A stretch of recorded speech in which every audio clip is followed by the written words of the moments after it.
Well, Naspers is a multinational media giant with stakes in internet businesses in emerging markets, pay TV and print media. The group's most significant assets are 35% of Chinese internet company Tencent and wholly owned DStv MultiChoice in Africa. Naspers has a market cap of 307.7 billion rand, a price to earnings ratio of 51.5, yes, 51.5, and a dividend yield of 0.4%.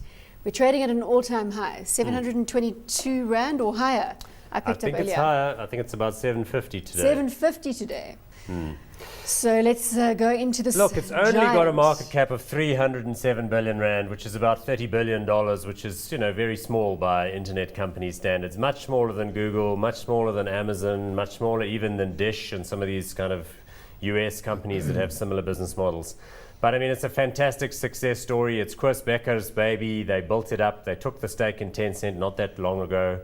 And then they've done all these bolt-on deals, Eastern Europe, we didn't mention, Mail.ru and so on. So fabulous array of assets. The print businesses are the smaller part of their operations, as we know. The real issue really is the combination of Tencent and DStv MultiChoice, worth that much? And where's it going to go from here? I still think it's got plenty of upside.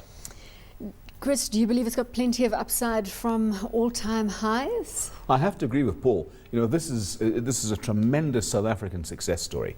I remember first meeting Koos Becker about 20 years ago when they listed Mnet, and you just talk to this guy and the passion that comes out, it's just unbelievable. And it pervaded the entire company, Steve Paycheck, all of these guys. So most of them are still there, and they've very rarely put a foot wrong. I mean, back about 10 years ago, I think, with TV in Europe, they did, but they made an elegant exit even from that. So, it's rare for them to make a mistake.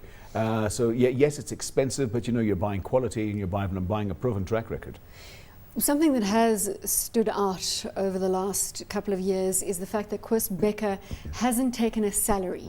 Can you elaborate on that strategy? It sounds ever so attractive to an investor. Yeah, look, the capital structure is quite crafty. What Koos and some of his chums in Cape Town did was put together that N share, A share thing. So there's a control structure there, which sounds a bit dodgy and is really, but they say it's because they don't want to have a foreign party kind of take them over. But really what it does is it means they've got great equity control, and he, as you say, has taken most of his remuneration in share entitlements. And with the share price doing that, you can see that he's made himself exceedingly wealthy.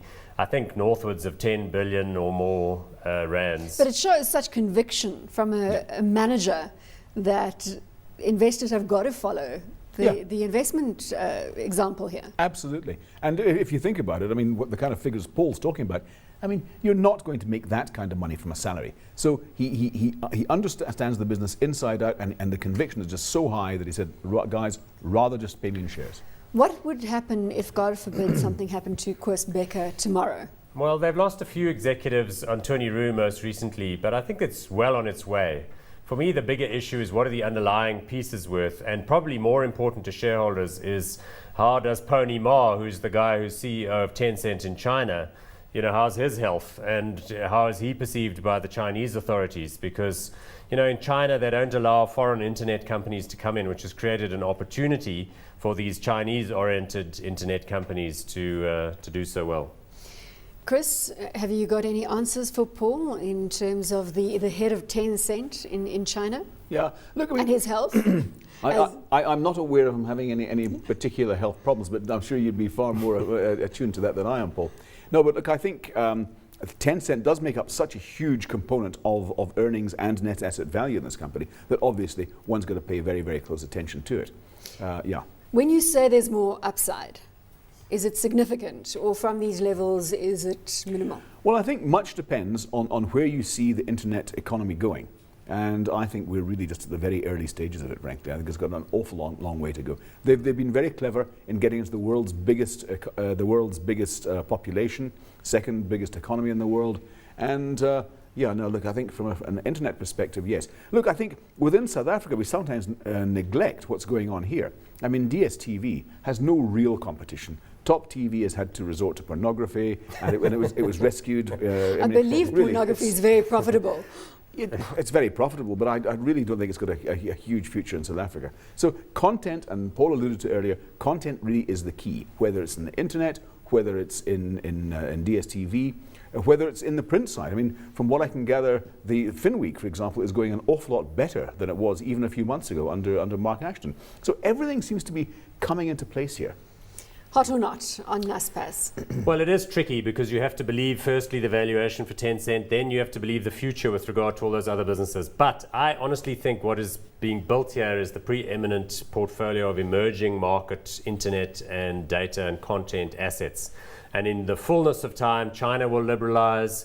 All these other assets will come to the fore, and countries like Turkey, Brazil, Poland, Russia will be very attractive to the global internet giants. So there could be some realignment with Google and Amazon and eBay and all these guys getting interested in this portfolio. So for me, definitely hot, definitely worth more than even these elevated levels. Chris, hot or not on Naspers? Very, very hot indeed.